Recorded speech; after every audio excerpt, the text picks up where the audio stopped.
Vocês acreditam em pesquisas? Por que eu estou falando isso? Porque na sexta-feira antes das eleições, Pete, saíram novas pesquisas que davam vitória do Lula em primeiro turno e muita gente veio em cima de mim. Porra, o que você acha? O que você acha? Eu falei, olha, eu vou dar o meu último voto de confiança nas pesquisas. Você falou isso aqui no podcast. Falei aqui também, inclusive. Agora, caso dê algo muito diferente, chega, né? Porque não é o primeiro caso. E também diferente para que lado? E o que eu acho? Na presidencial, até que deu um pouco diferente. Mas algumas outras pesquisas me chamaram muita atenção. Estadual teve uma que... Estadual, por exemplo, Bolsonaro perdia aqui em São Paulo, e aí ficou com 48. No Rio de Janeiro, Castro ganhou no primeiro turno, né? O Moro não era o primeiro cara no Senado e ganhou. Então, o que me pareceu? Eu não quero insinuar que é uma suposição. O que tem gente pensando por aí? Tem gente que... Né? Que essas pesquisas podem acabar manipulando um pouco, que ajuda um candidato ou outro. Sim. Né? Quer dizer, tem gente que votaria no Moro, que não votou, que não votaria, que votou. Muita gente achou, não, o Lula já tá quase eleito, então eu vou deixar de votar no Ciro para votar no Lula. Então, por exemplo, eu não gosto das políticas econômicas do Ciro, mas acho que foi um cara extremamente injustiçado nessa reta final da campanha. As pessoas que estão assistindo a gente, é isso que eu tô falando. Você pode não gostar do Ciro, mas do momento que você endossa questões que são injustas, isso pode acontecer com você. Então, eu acho que os institutos levaram as pessoas a tomarem decisões que elas não tomariam se aquilo não fosse dito. E a sua opinião? Tem gente que tá até processando, né? Começou uma CPI, alguma coisa assim. Não, tem que entender. Tem que entender. Se você fala, foi realizado com 2 mil pessoas, margem de erro tal, margem de... Como é que chama aquilo lá? Margem de erro. Não, mas tem um outro... Nível de confiança de não sei quanto. Aí chega na hora e dá um negócio muito divergente, eu acho que alguém tem que levantar a mão e falar, vamos ver como é que como esses dados são tratados, né? Porque senão... No mínimo, os institutos deveriam falar, não, erramos pra caralho, agora a gente vai mudar isso, aquilo. Que aí eu iria olhar e falar, não, então eu volto a dar credibilidade. Mas eles não assumem o erro, E né? até me falaram o seguinte, pô, Charles, os institutos receberam dinheiro. Se eles erraram tanto, quem pagou não vai querer pagar mais. Eu falo, não sei, de repente quem pagou vai querer pagar até mais, porque de repente foi isso que foi combinado. É mais ou menos na crise de crédito imobiliário nos Estados Unidos, quem financiava o S&P, as agências Fitch, de rating. todas as empresas de rating eram os próprios que estavam lascados ali. Então, você cria um problema ali de credibilidade, né? Total. E aí, fala aí, qual a tua opinião? E não Ó, foi o terceiro um disclaimer. erro. Não vai ter o disclaimer. Só agora. tem mais um, hein? Não foi, vou Gaste guardar bem. ele para um momento muito especial aqui.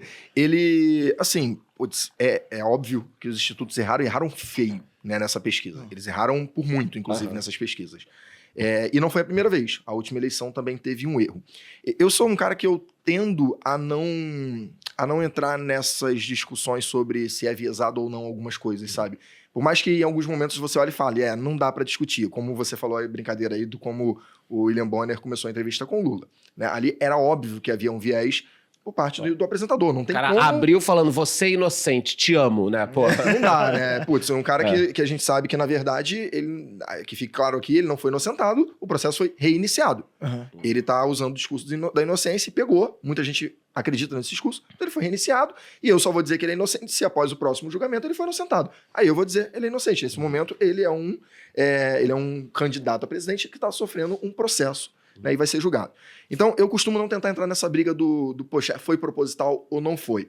Eu tento olhar e buscar explicações para o que está acontecendo. E o que eu consigo pensar como uma explicação plausível para isso? Né? Primeiro, nos últimos anos, nas últimas eleições, você tinha uma âncora ali que era um PSDB contra um PT. Né? Então, todos os institutos de pesquisa... Vulgo Teatro das Tesouras. Continue. Isso, exato. Todos os institutos de pesquisa e todos os analistas políticos, eles tinham ali já uma boa noção do comportamento do eleitorado com base na ancoragem que esses dois partidos traziam. Então, você tinha ali um 30% de PSDB com 30% de PT histórico, né, no primeiro turno, e o segundo turno era um player de rejeição. Você chegava no segundo turno e quem é mais rejeitado, o outro vai ser eleito. Geralmente é assim que acontece.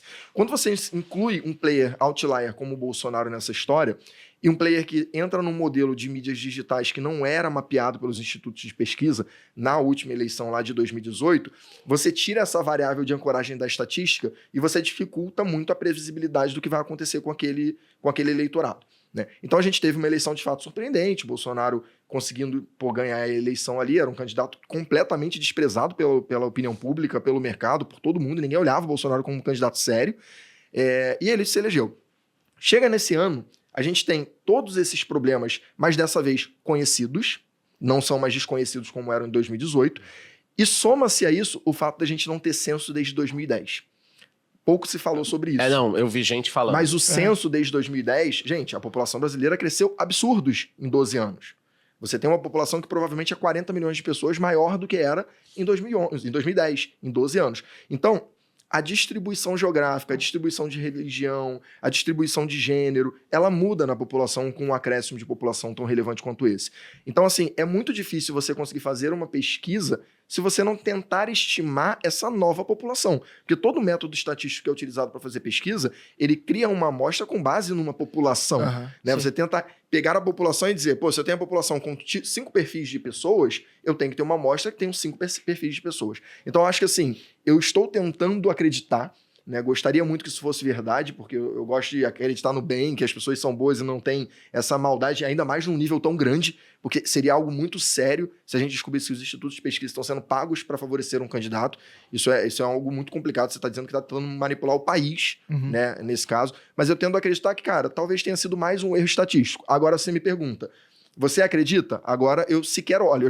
Eu já não estava acreditando nessas pesquisas, por culpa do erro de 2018, e vendo que estava tendo o mesmo tipo de erro que eu vi em 2018. E ainda tem algumas pesquisas ali mais específicas, né, que saíram com resultados muito próximos do que aconteceu. Cite de institutos. Foi o Instituto Paraná, ele conseguiu acertar, e se eu não me engano, o nome do instituto é Futura, que é do Banco Modal que fez a pesquisa. Esses 2 institutos acertaram a eleição. Só eles. Os outros todos erraram. Tá? Então, assim, quando eu olhava aquele resultado, eu falava, ou eles vão acertar sozinho, ou eles vão errar sozinho. Ou eles estão completamente certos. Eles eram os outliers do E ninguém dava importância para essa pesquisa. Ninguém dava. Porque é um instituto pequeno, um instituto desconhecido para grande mídia. E todo mundo acredita no data foda-se. É, isso aí, o data foi-se, como eu brinco. Data foi-se. Bom, data foi-se. Então, assim, esse é o ponto. Assim, eu tendo a querer acreditar na bondade dos institutos, na seriedade da empresa, mas eu não olho mais essas pesquisas.